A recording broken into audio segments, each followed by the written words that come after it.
Does the neurodiversity movement leave out those with high support needs?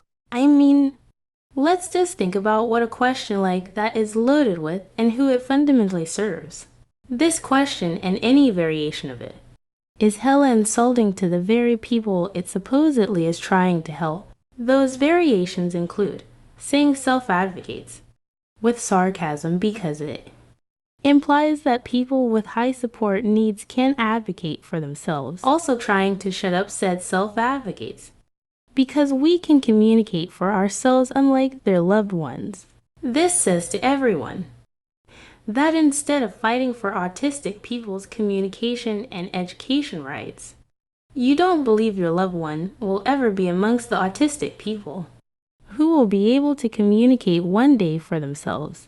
Any statement like this or above can only be said if you have already lost hope. Otherwise, you would have included your loved one in this, as everyone should have been given, and should be if they haven't, a suitable way for them to communicate.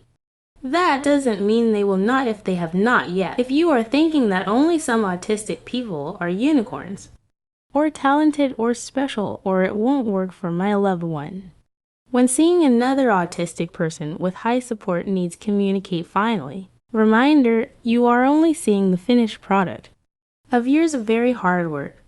I already said you have to believe in communication rights first, and that until now, your loved ones have been deprived of their rights. It has to start there. If you do not realize a good percentage of autistic people you are talking to online have high support needs, or have their own children with high support needs, this again shows the world your disbelief in your loved one.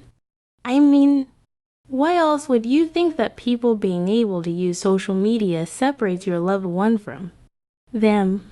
It means you believe that your loved one won't be joining these ranks because you don't believe they exist, or that autistic people with children with similar difficulties wouldn't ever think like the self-advocates do, and using an intellectual disability, low IQ, or global developmental delay or other similar disabilities as a reason or excuse to give up, or deny literacy and communication efforts.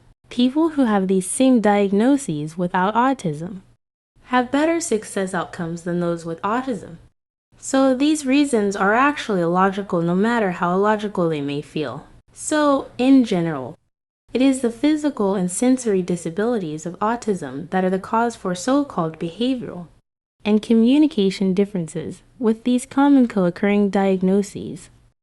That doesn't impair the ability to speak for oneself once robust and full communication has been gained. All of the above ways of thinking essentially state that people with high daily support needs are a vital part of the neurodiversity movement by linguistically separating them from neurodiversity. On the contrary, those autistic and disabled people with high support needs are not only crucial to the movement, and not just the leaders of the neurodiversity framework, but the creators of it. Whenever this question is posed, usually to everyone but people with high support needs, it is usually talking about the supports that families need, not individuals. When that happens, it is not honest. I am all for saying the parents, caregivers, and families need more support. They need support to support their loved one. They need more help to deal with the behaviors that are wreaking havoc on the home life, even for the individual. But let's be honest. Don't say the individuals need more support when you mean their families and caregivers. I'm all for families getting the support, services, accommodations, training, equipment, and whatever else that we desperately need. But I am against conflating what individuals need for what the people around them want or think they need. So the main question stands: is the neurodiversity movement leaving out high support needs? Absolutely not. You have to try extremely hard to miss all of those with high support needs who advocate for themselves, people like them, and low support needs autistic people as well. If you think nobody is like your loved one enough to understand, then ask yourself if the speaking and motor privileged body you are in makes you enough like non-speaking self-advocates to do the same.